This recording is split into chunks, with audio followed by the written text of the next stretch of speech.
En 1791, Olympe de Gouges publiait la Déclaration des droits de la femme et de la citoyenne. 2 ans plus tard, elle était guillotinée. La société lui disait « Ton identité, nous ne la reconnaissons pas ». 2 siècles plus tard, la même question persiste. L'identité de genre est-elle un ressenti intime ou une construction culturelle? Logos, à toi, mets les faits sur la table. Descartes disait « Je pense, donc je suis ». Mais aujourd'hui, la science rappelle « Je ressens, donc je deviens ». Une étude de Christina Olson, Pediatrics 2015, montre que des enfants trans reconnaissent leur identité dès 3 à 5 ans, avec la même constance que les enfants cisgenres. Pourtant, Pew Research 2020 indique que l'acceptation sociale varie énormément. Une majorité de Canadiens jugeant que la société doit accepter les personnes trans, alors qu'en Pologne, une majorité pense le contraire. L'identité naît dans l'expérience personnelle, mais elle est validée ou écrasée par la culture. L'identité commence dans le corps, mais survit dans la société. Pathos, dis-nous ce que vit un enfant quand la société dit non. Lévinas disait « Le visage de l'autre m'oblige ». Je pense à Lina, 17 ans. Elle disait « Je savais qui j'étais à 8 ans. Mais je n'ai existé qu'en secondes quand une prof a prononcé mon prénom choisi. » Le ressenti était là, mais sans validation, il n'était qu'une souffrance enfermée. L'identité, ce n'est pas seulement se dire, c'est être entendu. Un prénom reconnu, c'est déjà une vie sauvée. Mythos, toi qui portes la mémoire des anciens, comment nos ancêtres géraient-ils ces passages? Mirsha Eliade écrivait « Le mythe est une histoire vraie ». En Inde, les hijras incarnent depuis des siècles un 3e genre. En 2014, la Cour suprême indienne les a reconnus légalement.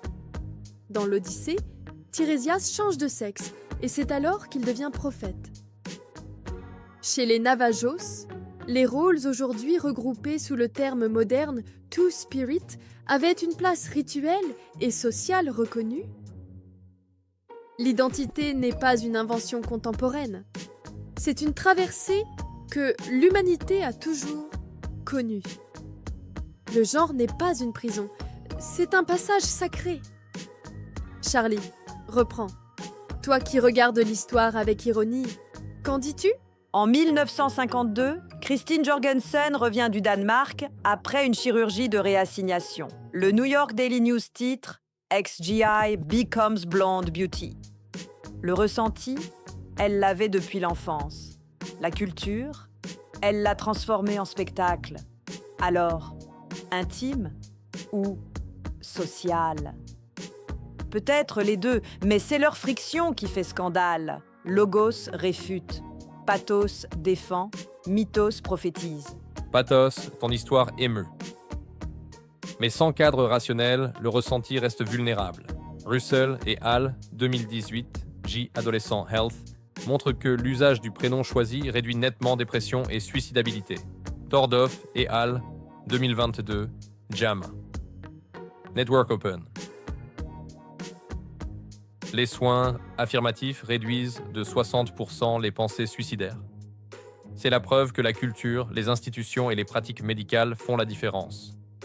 Proposition.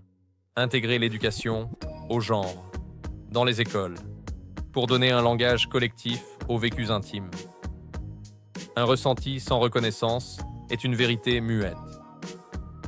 Pathos, réponds-moi. L'amour brut suffit-il vraiment?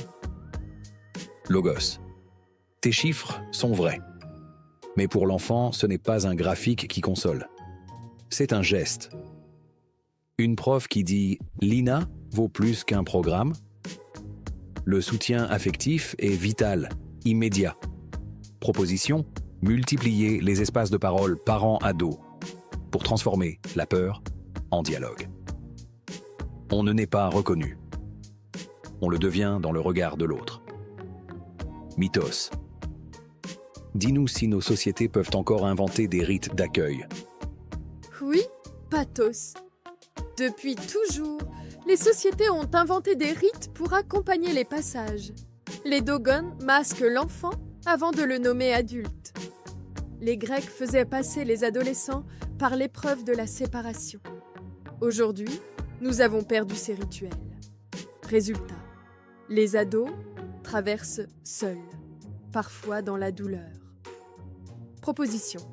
Instaurer des cérémonies modernes, fêtes de prénoms, rituels d'identité, pour donner un ancrage collectif à ce qui reste intime. Sans rite, l'identité erre dans la solitude. Charlie, à toi de rire de nos rites et de rappeler l'histoire. En 1949, Simone de Beauvoir écrivait « On ne naît pas femme, on le devient ». À l'époque, c'était jugé scandaleux. Aujourd'hui, c'est étudié dans tous les lycées.